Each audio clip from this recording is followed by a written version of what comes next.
Okay, so today's Brand X Reviews mailbag comes from Paul Cage, and he's basically asking about the use of toys and merchandising in the film industry and how it's kind of affected it. Let's read the question specifically and we'll just go from there.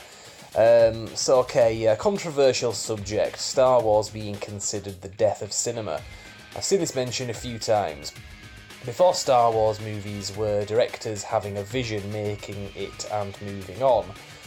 Then Star Wars came out. After that, films were made for merchandise, etc.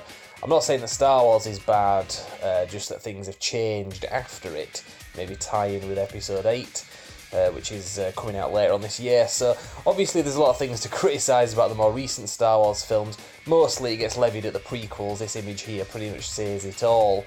Some of the creativity has been taken out of movies in more recent times, but it's more in specific cases.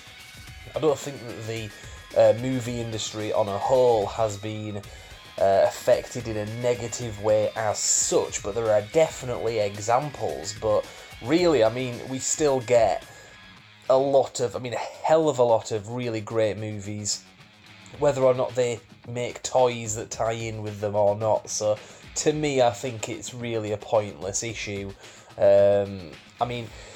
There's lots of film franchise that have gone on to do incredibly well when it comes to toy manufacturing. I mean, Ghostbusters, for example, I'm using a lot of images here, was a classic example. Both Ghostbusters films did really well, and they also had spin-offs in terms of cartoons and other merchandising, and obviously the toys were something that were very successful. I owned most of these as a kid, but then we have the recent Ghostbusters movie.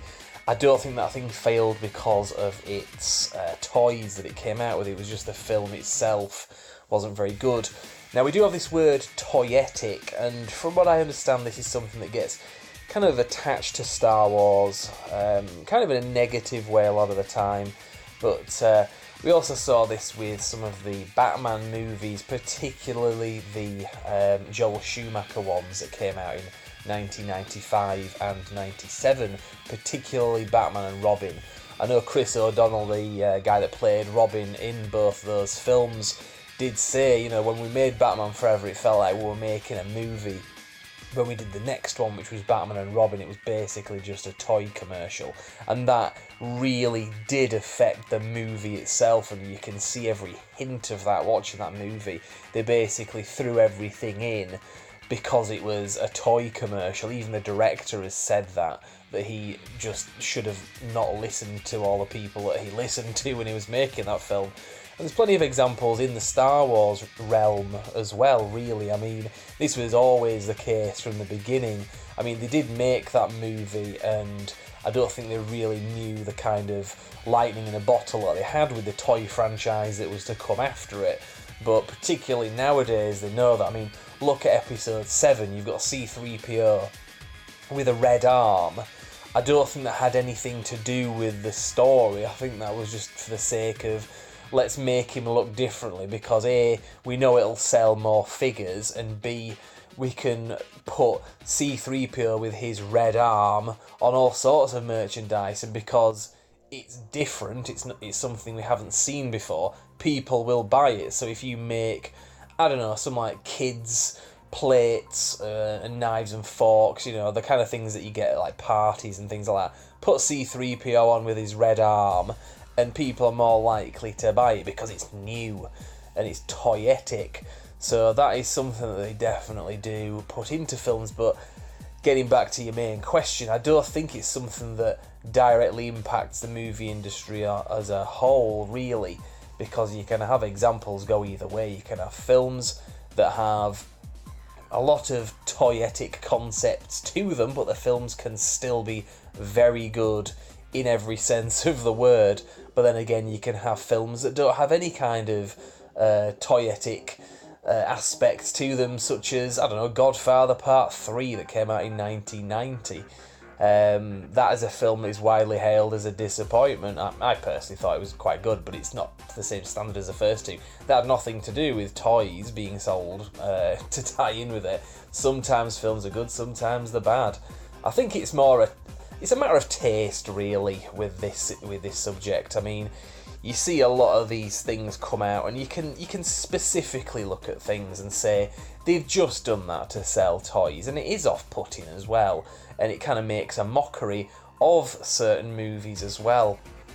But I think it depends on the kind of film you're talking about as well. Like I say, I use Godfather as an example there. That's not the kind of film you get that has toys made of it. But I'm sure there are some examples probably custom made, but it's something that it can work both ways.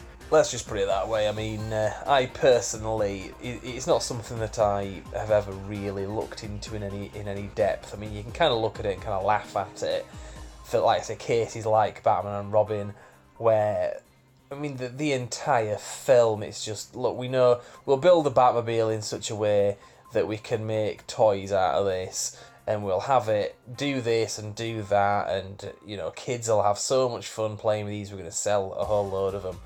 Well, it's something really that I think that people have kind of cottoned on to in recent times, which I guess is where your question comes from, because it is something that people talk about a hell of a lot.